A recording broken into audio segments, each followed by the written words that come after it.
The intelligent investor. अध्याय 14। रक्षात्मक निवेशक के लिए स्टॉक का चयन। वह जो धन कमाने के लिए बहुत सारे कारनामों को अंजाम देता है और उससे कुछ लाभ प्राप्त करता है, फिर बार बार टूटता है और वापिस फिर उसी गरीबी में आ जाता है, वह शायद ही कभी ज्यादा धन कमा पाएगा। इसलिए उसके लिए अच्छा होगा कि निश्चितता के साथ रोमांच की रक्षा करे जो उसके नुकसान को रोक सकता है। Sir Francis Bacon. शुरू करें। आपको स्टॉक चयन के बुनियादी तथ्यों को कैसे प्रयोग करना चाहिए। ग्राहम का सुझाव है कि रक्षात्मक निवेशक सबसे सरल रूप से डाउ जोन्स इंडस्ट्रियल एवरेज में हर शेयर खरीद सकते हैं।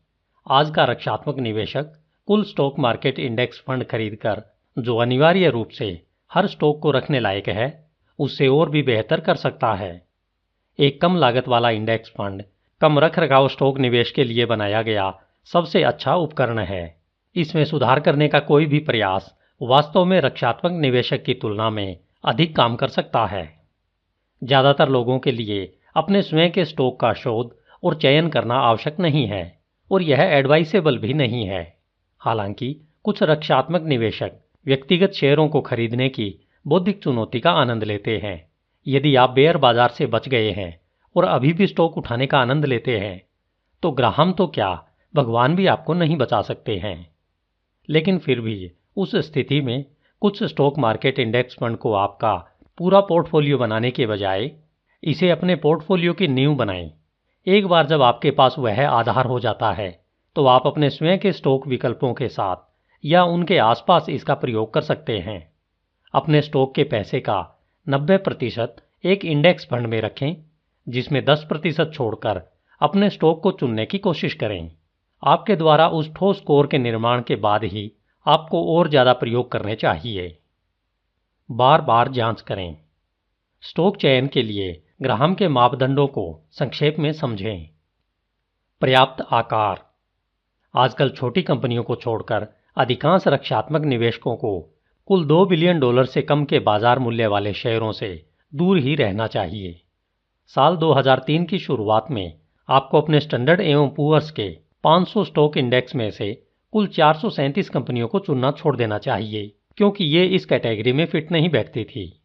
हालांकि आज के रक्षात्मक निवेशक ग्राहम के दिनों में उन लोगों के विपरीत छोटे शेयरों में विशेषज्ञता वाले म्यूचुअल फंड खरीदकर आसानी से छोटी कंपनियों के मालिक बन सकते थे।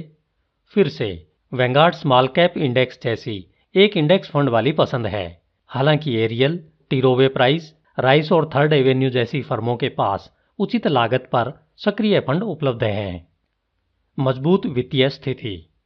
बाजार रणनीतिकारों के अनुसार 2003 की शुरुआत में मॉर्गन स्टैनली के स्टीव गैल्ब्रेथ और जेलस S&P 500 इंडेक्स में लगभग 120 कंपनियों ने ग्राहम के 1:2 स्प्लिट के वर्तमान अनुपात का परीक्षण किया। करंट एसेट के साथ कम से कम दुगुनी करंट लाइबिलिटीज के साथ इन फर्मों के पास वर्किंग कैपिटल का एक बड़ा कुशन था, जो औसतन कठिन समय में वह उसके बाद उन्हें बनाए रखने में मदद करता है। विकास। स्टॉक के बुलबुले के फटने से वॉल स्ट्रीट ने अपने चारों ओर एक लोहे का मजबूत जाल बना लिया था, लेकिन तभी एक खुशी भी पैदा हुई थी। 1999 और 2000 में उच्च तकनीक, जैव तकनीक और दूरसंचार शेयरों को आक्रामक विकास प्रदान करना चाहिए था, लेकिन वे समाप्त हो गए। उसी समय बदले में उनके अधिकांश निवेशक उन्हें एग्रेसिव श्रिंकेज दे रहे थे। लेकिन 2003 की शुरुआत में पहिया पूर्ण चक्कर में आ गया था और उन आक्रामक विकास शेयरों में से कई फाइनेंशियली कंजर्वेटिव बन गए थे, जो वर्किंग कैपिटल से भरपूर, कैश में समृद्ध और अक्सर ऋण मुक्त थे। यहां सबक यह नहीं है कि ये स्टॉक एक निश्चित बात थे या कि आपको सब कुछ या इनमें से कुछ भी खरीदना चाहिए। इसके बजाय आपको महसूस करना चाहिए कि एक रक्षात्मक निवेशक हमेशा धैर्यपूर्वक और शांतिपूर्वक रूप से एक बेयर बाजार के मलबे के माध्यम से भी समृद्ध हो सकता है। वित्तीय ताकत की ग्राहम की कसौटी अभी भी काम करती है, जो यह है कि यदि आप ऐसे शेयरों की एक डाइवर्सिफाइड बकेट बनाते हैं जिनकी मौजूदा संपत्ति कम से कम उनकी मौजूदा देनदारियों से दुगनी हो और जिसका दीर्घकालीन ऋण उसकी वर्किंग कैपिटल से अधिक नहीं हो, तो आपको कंजर्वेटिवली फाइनेंस्ड कंपनीज के समूह के साथ साथ भरपूर शक्ति अर्जित करनी चाहिए। आज के सर्वोत्तम मूल्य अक्सर उन शेयरों में पाए जाते हैं जो कभी गर्म थे और उसके बाद ठंडे हो गए। पूरे इतिहास में ऐसे शेयरों ने अक्सर उन्हें सुरक्षा का मार्जिन प्रदान किया है जो एक रक्षात्मक निवेशक मांग करता है। कमाई की स्थिरता। मॉर्गन स्टैनली के अनुसार S&P 500 इंडेक्स में सभी कंपनियों के 86% लोगों को 1993 से 2002 के दौरान हर साल सकारात्मक कमाई हुई है। इसलिए ग्राहम का कुछ आम स्टॉक पिछले 10 वर्षों में कमाई करते हैं एक वैध परीक्षण बनी हुई है। दूसरी हार को खत्म करने के लिए यह पर्याप्त कठिन है, लेकिन यह इतना भी सीमित नहीं है कि आप अपने विकल्पों को एक छोटे से नमूने में सीमित कर सकें। Dividend record. Standard and Poor's के अनुसार 2003 की शुरुआत में S&P 500 में 354 कंपनियों यानी कुल का 71% ने लाभांश का भुगतान किया। 255 से कम कंपनियों ने एक पंक्ति में कम से कम 20 वर्षों के लिए लाभांश का भुगतान नहीं किया है और S&P के अनुसार सूचकांक में 57 कंपनियों ने कम से कम लगातार 25 वर्षों से अपने लाभांश को बढ़ाया है। इसकी कोई गारंटी नहीं है कि वे ऐसा हमेशा के लिए करेंगे, लेकिन यह संकेत एक सुकून की बात है। आय में वृद्धि। साल 2002 में समाप्त होने वाले 10 वर्षों में S&P 500 में कितनी कंपनियों ने प्रति वर्ष कम से कम 1/3 जो ग्राहम की आवश्यकता के अनुसार अपनी आय में वृद्धि की? मॉर्गन स्टैनली के अनुसार S&P 500 में 264 कंपनियां उस परीक्षण से मिली, लेकिन यहां ऐसा लगता है कि ग्राहम ने बहुत कम बाधाएं खड़ी की जो एक दशक में 33% संचयी वृद्धि 3% औसत वार्षिक वृद्धि से कम है। कम से कम 50% की प्रति शेयर आय में संचयी वृद्धि 4% की औसत वार्षिक वृद्धि थोड़ी कम रूढ़िवादी है। S&P 500 इंडेक्स में 245 से कम कंपनियों ने 2003 की शुरुआत तक उस मापदंड को पूरा नहीं किया जिससे रक्षात्मक निवेशक को चुनने के लिए पर्याप्त सूची मिले। मॉडरेट PE अनुपात। ग्राहम खुद को उन शेयरों तक सीमित करने की सलाह देते हैं जिनकी मौजूदा कीमत पिछले 3 वर्षों में औसत आय से 15 गुना से अधिक नहीं है। अविश्वसनीय रूप से वॉल स्ट्रीट में प्रचलित प्रथा कि आज अगले वर्ष की कमाई नामक किसी चीज के द्वारा अपने वर्तमान मूल्य को विभाजित करके शेयरों को मूल्य देने के लिए है, जो कि कभी कभी फॉरवर्ड PE अनुपात कहलाता है, लेकिन अज्ञात भविष्य की कमाई द्वारा ज्ञात वर्तमान मूल्य को विभाजित करके मूल्य या आय अनुपात व्युत्क्रम करने के लिए निरर्थक है। काफी समय पहले मनी मैनेजर डेविड ड्रेमेन ने कहा था कि वॉल स्ट्रीट की सर्वसम्मति की कमाई का 59% एक न्यूनतम मूल्य मार्जिन के निशान को याद करता है, जो या तो कम से कम 15% द्वारा वास्तविक रिपोर्ट की गई कमाई को कम करना या कम करके आंक कर इसमें अपने पैसे का निवेश करना है।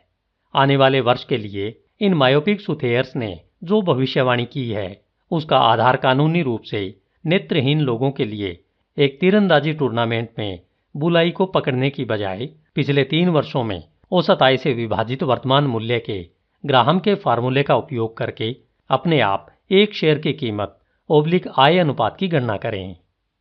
2003 की शुरुआत में S&P के 500 इंडेक्स में कितने स्टॉक थे जिनकी कीमत 2002 की औसत कमाई के 15 गुना अधिक नहीं थी? मॉर्गन स्टैनली के अनुसार कुल 185 कंपनियों ने ग्राहम का परीक्षण पास किया था। Moderate price to book ratio. Graham 1.5 से अधिक नहीं की संपत्ति के मूल्य का अनुपात की सिफारिश करते हैं। हाल के वर्षों में कंपनियों के मूल्य का बढ़ता अनुपात फ्रेंचाइज, ब्रांड नेम, पेटेंट और ट्रेडमार्क जैसी अमूर्त संपत्तियों से आया है। चूंकि इन कारकों को पुस्तक मूल्य की मानक परिभाषा से बाहर रखा गया है, इसलिए आज अधिकांश कंपनियों की कीमत ग्राहम के दिनों की तुलना में उच्च मूल्य से पुस्तक गुणकों पर है। मॉर्गन स्टैनली के अनुसार S&P 500 में 123 कंपनियों की कीमत 1.5 गुना बुक वैल्यू से कम है। 2073 कंपनियों में 2.5 से कम मूल्य की बुक अनुपात है। ग्राहम के उस सुझाव के बारे में जो आपने प्राइस टू बुक रेशियो द्वारा PE अनुपात को गुणा करें और देखें कि परिणामी संख्या 22.5 से कम है या नहीं। मॉर्गन स्टैनली के आंकड़ों के आधार पर S&P 500 में कम से कम 142 स्टॉक प्रारंभिक परीक्षण के रूप में 2003 के प्रारंभिक दौर से गुजर सकते थे, जिनमें डोना corps, electronic data system, Sun micro systems और वाशिंगटन म्यूचुअल शामिल थे। इसलिए ग्राहम का मिश्रित गुणक अभी भी यथोचित मूल्य वाले शेयरों की पहचान करने के लिए एक प्राथमिक स्क्रीन के रूप में काम करता है। यथोचित परिश्रम। कोई फर्क नहीं पड़ता कि आप एक निवेशक के रूप में कितने रक्षात्मक हैं। ग्राहम के अर्थ में आप जिस काम को स्टॉक में डालते हैं उसे कम से कम करने की इच्छा रखते हैं, लेकिन कुछ ऐसे चरण हैं जिन्हें आप छोड़ नहीं सकते हैं। अपना होमवर्क करें। www.sec.gov पर एडगार डेटाबेस के माध्यम से आप एक कंपनी की वार्षिक और त्रैमासिक रिपोर्ट के साथ साथ प्रबंधकों के मुआवजे, स्वामित्व और ब्याज के वापसी संघर्षों का खुलासा करने वाले प्रॉक्सी स्टेटमेंट तक पहुंचकर कम से कम 5 साल का मूल्य पढ़ें। पड़ोस की जांच करें। quicktake.morningstar.com, finance.yahoo.com और quickend.com जैसी वेबसाइटें आसानी से बता सकती है कि किसी कंपनी के कितने प्रतिशत शेयर संस्थानों के स्वामित्व में है। अगर वह 60% से अधिक कुछ भी बताता है तो एक शेयर मुश्किल में है। यह शायद अनदेखा और अति प्रसिद्ध है। वे वेबसाइटें आपको यह भी बताएंगी कि स्टॉक के सबसे बड़े मालिक कौन हैं। यदि वे धनवान फर्में हैं जो समान शैली में निवेश करती है तो यह एक अच्छा संकेत है। धन्यवाद। hindiaudiobook.com। आपका दिन शुभ हो।